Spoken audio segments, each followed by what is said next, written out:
ورحمۃ اللہ وبرکاتہ۔ بسم اللہ الرحمن الرحیم، والصلاة والسلام علی سیدنا و مولانا محمد وعلی آلہ واصحابہ اجمعین، اما بعد۔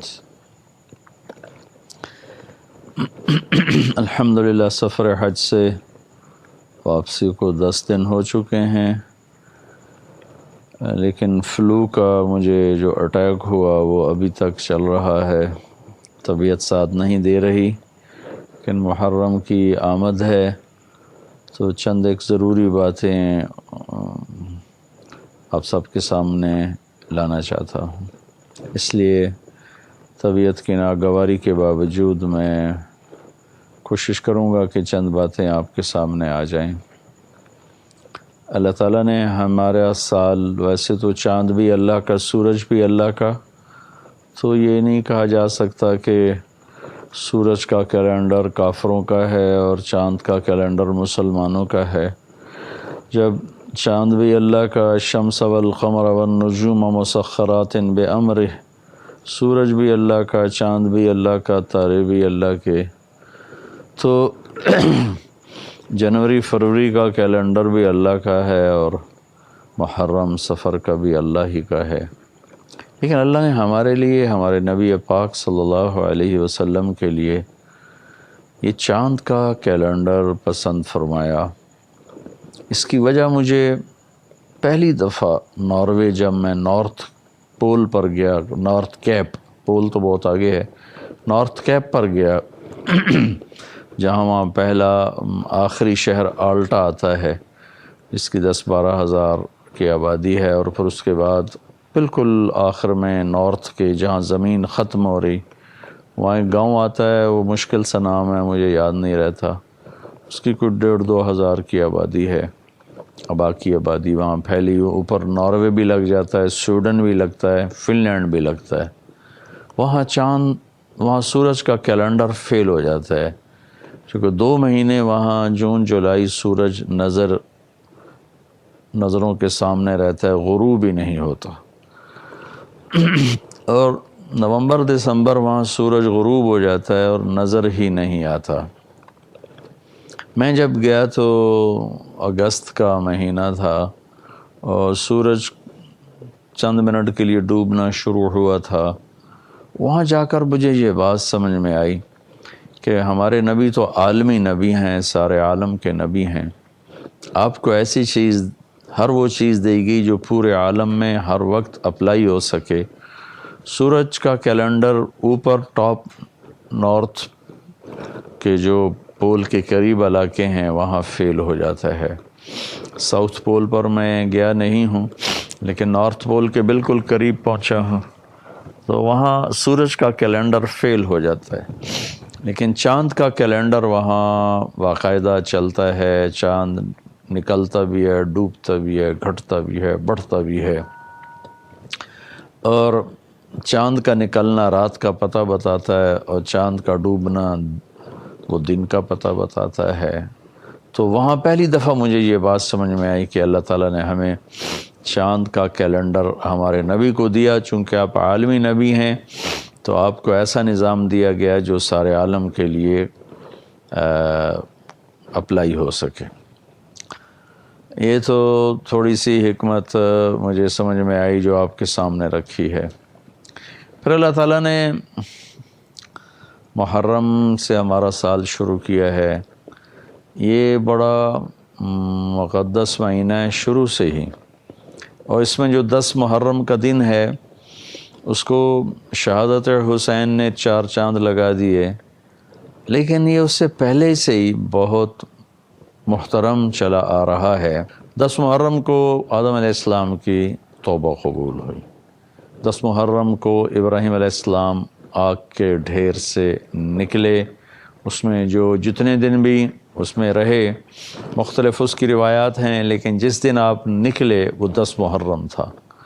10 محرم کو واستوت علی الجودی وقیل بعدا للقوم الظالمین، نوح علیہ السلام کی کشتی جودی پہاڑ پہ رکی، 10 محرم تھا۔ 10 محرم کو موسیٰ علیہ السلام اپنی قوم بنو اسرائیل کو لے کر وہ پار ہوئے، اس لیے یہود 10 محرم کا روزہ رکھتے تھے۔ جب ہمارے نبی تشریف لائے مدینہ تو آپ نے دیکھا کہ یہود 10 محرم کا روزہ رکھتے ہیں، تو آپ نے پوچھا کہ کیوں روزہ رکھتے ہو؟ تو انہوں نے بتایا کہ اس دن ہماری قوم نے نجات پائی تھی۔ تو آپ نے فرمایا کہ ہم موسیٰ علیہ السلام کے تم سے زیادہ حقدار ہیں۔ پھر آپ نے کہا خالف الیہود، تم یہود کے خلاف کرو، وہ 1 رکھتے ہیں تم 2 رکھو، 9-10 کر لو، 10-11 کر لو۔ اور ساتھ فضیلت سنائی کہ عاشورہ کا روزہ پچھلے سال کے سارے گناہوں کو معاف کرنے کا ذریعہ ہے، اللہ تعالیٰ پچھلے سارے گناہ معاف فرما دیتے ہیں۔ 10 محرم کو یونس علیہ السلام مچھلی کے پیٹ سے باہر نکلے، اور پھر سب سے عظیم جو واقعہ ہوا جس نے انسانی تاریخ میرے پاس الفاظ نہیں کہ میں اس کو کیسے بیان کروں، بہرحال میرے احساسات اور جذبات کو الفاظ تعبیر دینے سے عاجز ہیں، معافی مانگ رہے ہیں۔ 10 محرم میں شہادت حسین نے پھر اس کو وہاں تک پہنچا دیا، اس کے جمال کو، اس کے کمال کو، اس کے حسن کو، کہ باقی سارے قصے اس کے مقابلے میں چھوٹے ہو گئے، اور یہ قصہ بہت آگے چلا گیا۔ یہ چھری سب سے پہلے چلی حضرت اسماعیل علیہ السلام پر، لیکن اس چھری سے انہیں نکالا گیا، بچایا گیا۔ پھر یہ چھری چلی جناب حضرت عبداللہ پر، آپ کے والد ماجد، لیکن ان کو اس چھری سے نکالا گیا، بچایا گیا۔ یہ چھری مقدر تھی حسین کی گردن پہ چلنے کے لیے، اور پھر 61 ہجری 10 محرم جمعے کے دن یہ چھری حسین کی گردن پر چلی، اور صرف ان پر نہیں، ان کے ساتھ اور ان کے 72 جان نثار اور 16 اہل البیت جن کے گردنوں پہ یہ چھری چلی، اور ان کے سر کٹ کر نیزوں پر چڑھے بازاروں میں پھرائے گئے، اور جناب حضرت امام حسین علی مقام کا سر مبارک ابن زیاد مردود کے سامنے لایا گیا۔ اس کے ہاتھ میں چھڑی تھی، تو اس نے ایسے آپ کے ہونٹوں پہ ماری، ایسے کر کے 2-3 دفعہ۔ کہنے لگا میں نے ایسا حسن آج تک نہیں دیکھا کہ مرنے کے بعد بھی ایسا دمکتا، چمکتا، مسکراتا چہرہ ہو۔ تو انس رضی اللہ تعالیٰ عنہ تشریف فرما تھے، وہ کھڑے ہو گئے اور کہنے لگے یہ چھڑی ان ہونٹوں سے ہٹا لے، میں نے اللہ کے نبی کو دیکھا ہے، ان ہونٹوں کو چومتے ہوئے میں نے اللہ کے نبی کو دیکھا ہے، ان ہونٹوں پہ اللہ کے نبی کے ہونٹ لگے ہیں، میں نے دیکھا ہے۔ ہاں، یہ اس واقعہ نے اس دن کو بہت بلند کر دیا، بہت اونچا کر دیا، اور آگے بھی ایک بہت بڑا دن آنے والا ہے۔ الحاقۃ ما الحاقۃ وما ادراک ما الحاقۃ، اور القارعۃ ما القارعۃ وما ادراک ما القارعۃ، اور هل اتاک حدیث الغاشیہ، فإذا جاءت الطامة الكبرى، فإذا جاءت الصاخة، اور فإذا نفخ في الصور نفخة واحدة، وحملت الأرض والجبال فدكتا دكة واحدة، فيومئذ وقعت الواقعة، وانشقت السماء فهي يومئذ واهية۔ قیامت کا دن، إنهم يرونه بعيدا ونراه قريبا، تم اسے دور دیکھتے ہو، اللہ کہتا ہے میں اسے قریب دیکھتا ہوں۔ یوم تکون السماء کالمہل وتکون الجبال کالعہن، آسمان تلچھٹ بن جائے گا، ریزہ ریزہ ہو جائے گا، پہاڑ روئی کے گالوں کی طرح ہو جائیں گے۔ 10 محرم کے لیے ایک بہت بڑا واقعہ بچا کے رکھا گیا ہے، جمعہ کے دن 10 محرم کو قیامت قائم ہوگی، اور غالباً اسی دن اٹھایا جائے گا۔ اس کا میں پھر عرض کرتا ہوں، مجھے پورا یاد نہیں، کچھ یاد پڑتا ہے کہ اسی دن اٹھائے جائیں گے۔ تو اللہ تعالیٰ نے ہمارے سال کی ابتدا عجب طریقے سے کی ہے۔ باقی لوگ نیو ایئر مناتے ہیں 31 دسمبر کو، سارے سال میں جتنے گناہ ہوتے ہیں اس سب کا مجموعہ ایک رات میں کر دیتے ہیں، اور بڑے درد اور دکھ سے کہتا ہوں، رو کے کہتا ہوں کہ امت محمد بھی ایسے ہی سال مناتی ہے جیسے غیر مناتے ہیں، جیسے اوپر کوئی دیکھنے والا نہیں ہے۔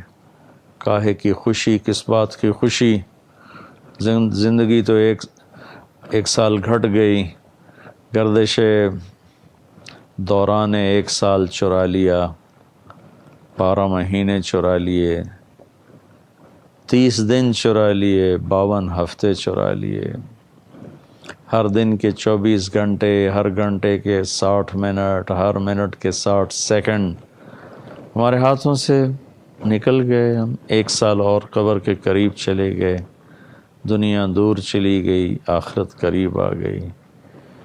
پھر ساری دنیا میں مستی، غفلت، ناچ گانا، فحاشی، زنا، پوری دنیا کے 5 اسٹار ہوٹلز میں اس دن کمرہ نہیں ملتا۔ اچھا میرا اللہ کبھی تو اپنی دھرتی کو اس غلاظت سے صاف کرے گا اور ایک پیارا خوبصورت ماحول دنیا دیکھے گی، اس میں عزت بھی ہوگی، ناموس بھی ہوگی۔ خیر، میں تو محرم کی بات کر رہا تھا۔ ہمارا سال رونے دھونے سے شروع ہوتا ہے کہ 27 صفر عمر رضی اللہ تعالیٰ عنہ کو ابو لولو فارسی نے زخمی کیا، اور 3 دن کے بعد آپ کا انتقال ہوا، اور 1 محرم کو آپ کی تدفین ہوئی، 29 1 محرم کو آپ کی تدفین ہوئی۔ تو ہمارے سال کی ابتدا ایک ایسی بڑی شخصیت کی شہادت کی یاد دلاتی ہے۔ 1,24,000 صحابہ مرید ہیں، طلبکار، اور عمر رضی اللہ عنہ کو طلب کیا گیا، وہ مراد ہیں، ایک ہی شخص ہیں جو مراد ہیں۔ اللہم اعز الاسلام بعہد العمرین وبعمر بن الخطاب خاصتاً۔ بدھ کو رات کو یہ دعا مانگی تھی آپ نے، اور جمعرات کو عمر اسلام لے آئے تھے، یا اللہ اسلام کو عزت عطا فرما ان 2 عمر میں سے ایک کے ذریعے، اور خاص طور پر عمر بن خطاب کے ذریعے۔ اگلے دن عمر رضی اللہ عنہ ایمان لے آئے۔ اور پھر 61 ہجری میں کربلا کا واقعہ ہوا، جس نے مظلومیت کی آخری داستان لکھی اور ظلم کی بھی آخری داستان لکھی۔ نہ ایسا ظلم کبھی آئندہ، نہ ایسے اہل بیت آئیں گے۔ ظلم تو ہر دور میں رہا، مقدار کے اعتبار سے اس سے بڑے بڑے ظلم ہوئے۔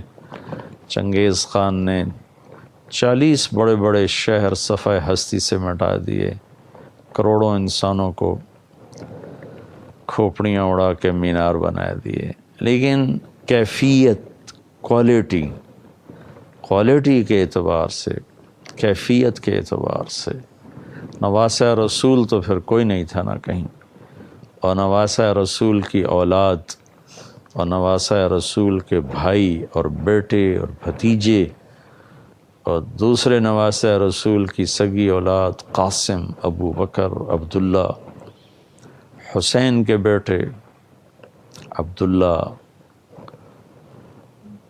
علی الاکبر، علی الاصغر، یہ تو دوبارہ نہیں آئیں گے۔ ان پر تلواریں چلیں، انہیں ذبح کیا گیا، قاسم کو لٹا کے ذبح کر دیا ایک کوفی نے۔ اس اہل البیت کے قافلے میں سب سے حسین قاسم بن حسن تھے۔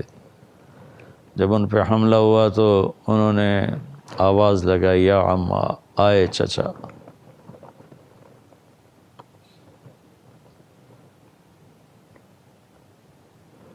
حسین رضی اللہ تعالیٰ عنہ خود زخموں سے چور تھے، زخمی شیر کی طرح جھپٹے، لوہے کی دیواروں کو چیرتے ہوئے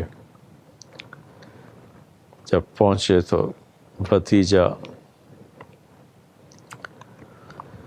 اپنے نانا کے پاس جا چکا تھا،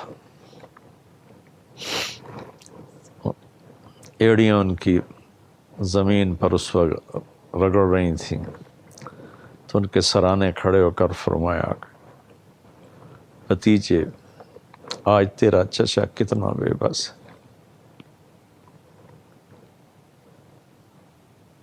کہ آج تیری فریاد کے باوجود وہ تیری مدد کے لیے نہ پہنچ سکا۔ پھر آپ نے ان کو اٹھایا اور سینے سے چمٹا لیا اور دونوں بازو میں ایسے بھینچ لیا اور ان کی لاش کو لے گئے پیچھے جہاں اہل البیت کی لاشیں پڑی تھیں، ان کے ساتھ ان کو بھی لٹا دیا۔ تو ایسے شہزادے کہاں سے آئیں گے؟ ظلم تو بعد میں بھی بڑے ہوئے، ہر دور میں فرعون بھی آتے رہے، ظالم بھی آتے رہے، لیکن خانوادہ رسول میں نواسے کہاں سے آئیں گے؟ نواسوں کی اولاد کہاں سے آئے گی؟ اور ایسے وہ 72 جان نثار کہاں سے آئیں گے کہ دھرتی نے ایسے وفادار کم ہی دیکھے ہوں گے۔ تو 10 محرم ہم نے اسے صرف رونے دھونے کا دن بنا دیا ہے، یقیناً رونے دھونے کا دن ہے، لیکن یہ ایک پیغام ہے کہ اللہ اس کے رسول کو راضی کرنے کے لیے موت کی کھیل کھیلنا بھی کامیابی ہے۔ آج کل ہم پیسے پہ بکے ہوئے ہیں، چیزوں پہ بکے ہوئے ہیں، کرسیوں پہ بکے ہوئے ہیں، عہدوں پہ بکے ہوئے ہیں، شیعہ و سنی و یزید کو گالیاں دیے جا رہے ہیں۔ کچھ بے وقوف ہیں جو یزید کو امیر المومنین ثابت کرنے کے چکر میں ہیں۔ اللہ تعالیٰ مجھے بھی سمجھ دے، ان کو بھی سمجھ دے، ورنہ امت متفق ہے۔ امام احمد بن حنبل رحمۃ اللہ علیہ سے کسی نے پوچھا کہ کیا لوگ یزید سے بھی، کوئی لوگ ایسے بھی ہیں جو یزید سے پیار کرتے ہیں؟ تو امام احمد بن حنبل نے فرمایا کہ کیا اللہ اور رسول اور آخرت پر ایمان رکھنے والا یزید سے پیار کر سکتا ہے؟ یہ اہل السنت کے امام ہیں احمد بن حنبل، میں یہ ان کی بات نقل کر رہا ہوں کہ کیا آخرت، اللہ پر، آخرت پر ایمان رکھنے والا یزید سے پیار کر سکتا ہے؟ نہیں کر سکتا۔ لیکن حیرت کی بات ہے، کام سارے وہی کرتے ہیں جو وہ کر گئے۔ کرسی کے لیے ظلم بھی ڈھاتے ہیں، ایمان بھی بیچتے ہیں، ضمیر کو بھی بیچتے ہیں۔ محرم آتا ہے تو روتے حسین کے لیے ہیں، کھڑے ہوئے یزید کی صف میں ہیں، نوحہ اہل بیت کا پڑھتے ہیں، کام شمر والے کرتے ہیں، ابن زیاد والے کرتے ہیں۔ جنت اگر اتنی سستی ہوتی تو جنت کے سردار حسین کو سر کٹانے کی کیا ضرورت تھی؟ اپنے معصوم بچوں کو ذبح کروانے کی کیا ضرورت تھی؟ اپنے خاندان کے سر نیزوں پہ چڑھانے کی کیا ضرورت تھی؟ جنت کا راستہ ایک زندگی ہے جو میرے نبی لے کر آئے ہیں، جسے اپنانا پڑتا ہے، تب جا کر یہ راستہ طے ہوتا ہے۔ اللہ ہمیں اہل بیت کی قربانی کی قدردانی کی توفیق عطا فرمائے۔ اس سے عظیم کائنات میں کوئی گھر نہیں ہے۔ انما یرید اللہ لیذہب عنکم الرجس اہل البیت ویطہرکم تطہیرا۔ اس سے بڑا کوئی گھر نہیں ہے۔ جب وہ قربان ہو گئے تو ہم اتنا ہی کر دیں، رشوت چھوڑ دیں، جھوٹ چھوڑ دیں، ظلم چھوڑ دیں،